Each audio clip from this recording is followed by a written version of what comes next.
Hello അസ്സലാമു അലൈക്കും. ഇന്ന് ഞാൻ പാർട്ടിയിലൊക്കെ സെർവ് ചെയ്യാൻ പറ്റിയ ഒരു അടിപൊളി പുഡിംഗ് ആയിട്ടാണ് വന്നിട്ടുള്ളത്. ഇവിടെ ഞങ്ങൾക്ക് ഇന്നലെ ഒരു ഫംഗ്ഷൻ ഉണ്ടായിരുന്നു. അപ്പോൾ അവിടെ ഞാൻ 2 പുഡിങ്ങാണ് ഉണ്ടാക്കിയിട്ടുണ്ടായിരുന്നത്. എനിക്ക് ഏറ്റവും കൂടുതൽ ഫീഡ്ബാക്ക് കിട്ടിയിട്ടുള്ള ഒരു പുഡിങ്ങാണിത്. ട്രൈ ചെയ്ത് കഴിഞ്ഞാൽ നിങ്ങൾക്ക് ഒത്തിരി ഇഷ്ടമാവും. കാരണം അത്ര ടേസ്റ്റാണ്, ഉണ്ടാക്കാൻ വളരെ സിമ്പിളുമാണ്.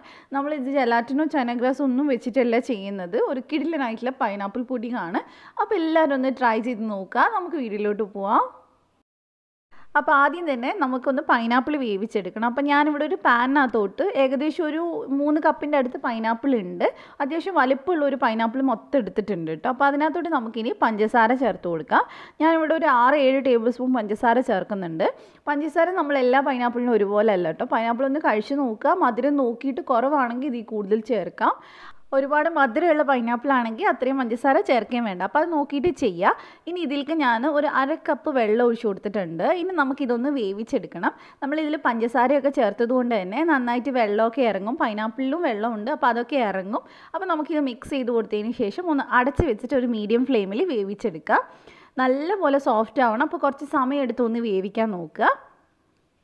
ഇപ്പോൾ കുറച്ച് നേരം ആയിട്ടുണ്ട്. നമുക്കിനി ഇത് തുറന്ന് നോക്കാം. അപ്പോൾ അതേ പൈനാപ്പിൾ അത്യാവശ്യം ഒന്ന് വെന്തിട്ടുണ്ട്. ഇനി നമുക്ക് തുറന്ന് വെച്ചിട്ട് ഇത് നന്നായിട്ടൊന്ന് ഡ്രൈ ആക്കി എടുക്കുക. ഒരുപാട് ഡ്രൈ അല്ല, എന്നാലും ആ വെള്ളം ഒന്ന് കാണാത്ത രീതിയിൽ ഇത് ഈ ഒരു പരുവത്തിലാക്കി എടുത്താൽ മതി. ഇനി നമുക്ക് തീ അങ്ങ് ഓഫ് ചെയ്യാം.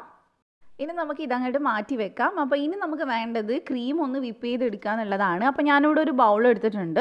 അതിനകത്തോട്ട് ഞാൻ ഏകദേശം ഒരു 1.5 കപ്പ് ക്രീം എടുത്തിട്ടുണ്ട്.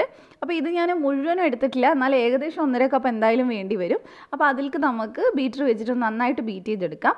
നമ്മൾ സാധാരണ കേക്ക് ചെയ്യുന്ന പോലെ ഒരുപാട് അങ്ങ് സ്റ്റിഫാക്കി എടുക്കേണ്ട ആവശ്യമൊന്നുമില്ല. ഒന്ന് അത്യാവശ്യം നന്നായിട്ടൊന്ന് ബീറ്റ് ചെയ്തെടുത്താൽ മതി.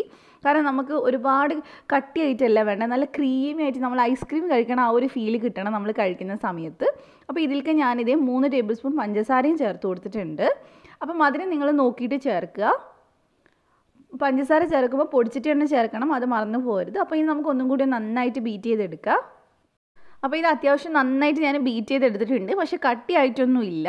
അപ്പോൾ ഇനി നമുക്ക് വേണ്ടത് വാനില എസൻസ് ആണ്. അപ്പോൾ വാനില എസൻസ് ചേർക്കണമെന്ന് നിർബന്ധമില്ല കേട്ടോ. അപ്പോൾ ഞാനിവിടെ ഒരു 1/2 ടീസ്പൂൺ അത്രയൊക്കെ ചേർത്തിട്ടുള്ളൂ. അത് ഓപ്ഷനിലാണ്, വേണമെങ്കിൽ ചേർത്താൽ മതി. അപ്പോൾ ഇനി നമുക്ക് നന്നായിട്ട് ഒന്നുകൂടെ മിക്സ് ചെയ്തെടുക്കാം. നമ്മൾ ഇതിൽ പൈനാപ്പിളിൻ്റെ ഫ്ലേവറാണ് ചെയ്യുന്നത്, പക്ഷേ പൈനാപ്പിൾ എസൻസ് ചേർക്കണില്ല. നമ്മൾ ഓൾറെഡി ഉണ്ടാക്കി വെച്ചിട്ടുള്ള പൈനാപ്പിൾ ഉണ്ടല്ലോ, അത് ചേർക്കുകയാണെങ്കിൽ നല്ലൊരു ടേസ്റ്റ് വരും. അതുകൊണ്ടാണ് എസൻസ് ചേർക്കാത്തത്. അപ്പോൾ ഇത് നന്നായിട്ട് ഇവിടെ വിപ്പായിട്ടുണ്ട്, അത്യാവശ്യം നന്നായിട്ട് റെഡി ആയിട്ടുണ്ട്. ഇത്രയും മതി കേട്ടോ. അത് ഈ ഒരു കൺസിസ്റ്റൻസിയാണ് നമുക്ക് വേണ്ടത്. നല്ല ക്രീമി ആയിട്ടുണ്ടാവും. അപ്പോൾ ഇനി നമുക്കിതൊന്ന് റെഡിയാക്കി എടുക്കാം. അപ്പോൾ ഇത്രയൊക്കെ അടിച്ചാൽ മതി. ബാക്കി നമ്മൾ ഫ്രിഡ്ജിൽ വെക്കുമ്പോൾ തന്നെ സെറ്റ് ആയിക്കോളും. ഇതിലേക്ക് നമ്മൾ നേരത്തെ വേവിച്ച് വെച്ചിട്ടില്ല പൈനാപ്പിൾ ഫുള്ളായിട്ട് ഇട്ടിട്ടുണ്ട്. ഇനി നമുക്ക് നല്ലോണം ഇതൊന്ന് മിക്സ് ചെയ്തെടുക്കാം. പൈനാപ്പിൾ നമ്മൾ വേവിച്ചതുകൊണ്ട് തന്നെ ഇതിലേക്ക് ഈ ക്രീമിലേക്ക് നല്ല പോലെ അതിൻ്റെ ആ ഒരു രുചി ഇറങ്ങും. നമ്മൾ എസൻസ് ചേർക്കുന്നതിനേക്കാളും ടേസ്റ്റ് ആയിരിക്കും അങ്ങനെ ചെയ്യുന്ന സമയത്ത്. അപ്പോൾ നന്നായിട്ട് നമുക്കിതൊന്ന് മിക്സ് ചെയ്തെടുക്കാം. അത്യാവശ്യം നല്ലപോലെ മിക്സ് ചെയ്യുക. എല്ലാവരുടെയും ക്രീമിൽ ഇത് ആയിട്ടുണ്ടെന്ന് ഉറപ്പ് വരുത്തുക. അപ്പോൾ ഇനി നമുക്ക് വേണ്ടത് ബ്രെഡാണ്. ഞാൻ അവിടെ ബ്രെഡിൻ്റെ സൈഡൊക്കെ കട്ട് ചെയ്തെടുത്ത് വെച്ചിട്ടുണ്ട്. അപ്പോൾ എത്ര വേണമെന്നുള്ളത് നിങ്ങൾ എടുക്കുന്ന പാത്രത്തിനനുസരിച്ചിരിക്കും. പിന്നെ നമുക്ക് വേണ്ടത് പാലാണ്. തിളപ്പിച്ചാറ്റിയിട്ടുള്ള പാലാണ് ഞാൻ എടുത്തിട്ടില്ല. അതിൻ്റെ അളവ് ഞാൻ പറയുന്നില്ല, ബ്രെഡ് മുക്കുന്നതിനനുസരിച്ച് അത് വേണ്ടി വരും.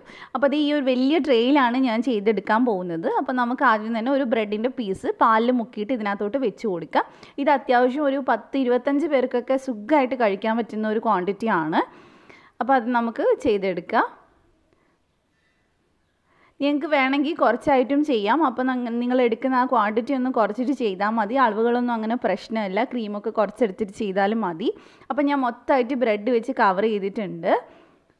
ഇനി നമുക്ക് ഇതിലേക്ക് ക്രീം വെച്ച് കൊടുക്കാം. ക്രീം നമ്മൾ 2ആയിട്ട് ഡിവൈഡ് ചെയ്തിട്ട് അതിൻ്റെ പകുതി നമുക്ക് ആദ്യം ചേർത്ത് കൊടുക്കാം. കാരണം നമ്മൾ 2 ലെയറിലാണ് ക്രീം വെക്കുന്നത്. അപ്പോൾ ആദ്യം തന്നെ നമുക്ക് ബാക്കി ചേർത്ത് കൊടുക്കാം.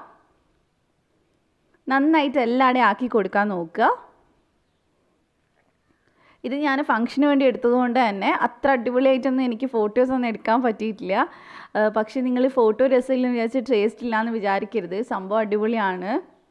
ഇതിലേക്ക് ഞാൻ കുറച്ച് വൈറ്റ് ചോക്ലേറ്റ് ഗ്രേറ്റ് ചെയ്തിട്ടും ചേർക്കുന്നുണ്ട്. അത് ഓപ്ഷനിലാണ് കേട്ടോ. നിങ്ങൾ ഉണ്ടെങ്കിൽ ചേർത്താൽ മതി, നിർബന്ധമൊന്നും ഇല്ല. കുറച്ചുകൂടി ഒന്ന് ടേസ്റ്റ് കൂട്ടാൻ വേണ്ടി ചേർത്തന്നേ ഉള്ളൂ. അപ്പോൾ നമുക്ക് വീണ്ടും ബ്രെഡ് പാലിൽ മുക്കിയിട്ട് അടുത്ത ലെയർ ഒന്ന് വെച്ച് കൊടുക്കാം. സൈഡിലൊക്കെ ഇതേപോലെ ഒന്ന് കട്ട് ചെയ്ത് ചേർത്ത് കൊടുത്താൽ മതി. അപ്പോൾ ഇനി നമുക്ക് ബാക്കിയുള്ള ക്രീം മൊത്തമായിട്ട് ഇതിലേക്ക് അങ്ങ് വെച്ച് കൊടുത്താൽ മതി. ഞാൻ ഫംഗ്ഷന് വേണ്ടി ഇന്നലെ ഉണ്ടാക്കിയിട്ടുള്ളത് പൈനാപ്പിൾ പുഡിങ്ങും ഓറിയോ പുഡിങ്ങും ആണ്. ഓറിയോ ആണെങ്കിലും ഞാൻ മുമ്പ് ചെയ്തിട്ടുള്ളതിൽ നിന്ന് കുറച്ച് വ്യത്യസ്തമായിട്ടുള്ളൊരു പുഡിങ്ങാണ്. അതിൻ്റെ റെസിപ്പി വേണമെങ്കിൽ പറയാം, ഞാനത് ഷെയർ ചെയ്യാം. അപ്പോൾ അതേ ഞാൻ ക്രീം മൊത്തമായിട്ട് ഇട്ടിട്ടുണ്ട്. അപ്പോൾ നമുക്ക് നന്നായിട്ട് ഇതൊന്ന് ലെവൽ ചെയ്ത് കൊടുക്കാം. അപ്പോൾ ഇത്രയേ ഉള്ളൂ. ഇനി നമുക്കിതൊരു 4 മണിക്കൂറെങ്കിലും കുറഞ്ഞതൊന്ന് ഫ്രിഡ്ജിൽ ഒന്ന് കവർ ചെയ്തിട്ട് ഒന്ന് വെക്കാൻ നോക്കുക. ഫ്രിഡ്ജിലാണ്, ഫ്രീസറിലല്ല. അപ്പോൾ ഞാൻ ഒരു ഓവർനൈറ്റാണ് വെച്ചിട്ടുണ്ടായിരുന്നത്. അപ്പോൾ ഇനി നമുക്കിതൊന്ന് ഡെക്കറേറ്റ് ചെയ്തെടുക്കണം. പൈനാപ്പിളും അതേപോലെ ചെറിയും വെച്ചിട്ടാണ് ഞാൻ ജസ്റ്റ് ഒന്ന് ഡെക്കറേറ്റ് ചെയ്യുന്നത്. അപ്പോൾ ഇത്രയേ ഉള്ളൂ, നമ്മുടെ പുഡിങ് ഇതേ ഫുള്ള് സെറ്റായിട്ടുണ്ട്. അപ്പോൾ നിങ്ങളെല്ലാവരും ട്രൈ ചെയ്യാം കേട്ടോ. എനിക്കിത് കട്ട് ചെയ്ത് കാണിക്കാനൊന്നും പറ്റിയിട്ടില്ല, കാരണം അത് പാർട്ടിയിൽ സെർവ് ചെയ്യാൻ വേണ്ടി ഉണ്ടാക്കിയതല്ലേ. അപ്പോൾ കട്ട് ചെയ്ത് കാണിച്ചിട്ടൊന്നുമില്ല. അപ്പോൾ പെട്ടെന്ന് തന്നെ നിങ്ങൾ എന്തെങ്കിലും ഫംഗ്ഷനൊക്കെ വരുന്ന സമയത്തോ അല്ലെങ്കിലോ ഒക്കെ ഒന്ന് ട്രൈ ചെയ്യുക, എന്നിട്ട് ഫീഡ്ബാക്ക് പറയുക. നിങ്ങൾക്ക് ഇഷ്ടമായിട്ടുണ്ടെങ്കിൽ ഒന്ന് ലൈക്ക് ചെയ്യുക, ഷെയർ ചെയ്യുക. അതേപോലെ തന്നെ സബ്സ്ക്രൈബ് ചെയ്യാത്തവരുണ്ടെങ്കിൽ ഒന്ന് സബ്സ്ക്രൈബ് ചെയ്തിട്ട് ബെല്ല് ക്ലിക്ക് ചെയ്യുക, ഓളും കൂടി ക്ലിക്ക് ചെയ്യുക. എന്നാൽ മാത്രമേ ഞാൻ വീഡിയോസ് ഇടുമ്പോൾ നോട്ടിഫിക്കേഷൻ വരുള്ളൂ. അപ്പോൾ ഇതേപോലെ തന്നെ മറ്റൊരു കിടക്കൻ വീഡിയോ ആയിട്ട് ഇൻഷാ അല്ലാഹ് നമുക്ക് വീണ്ടും കാണാം. Thank you for watching.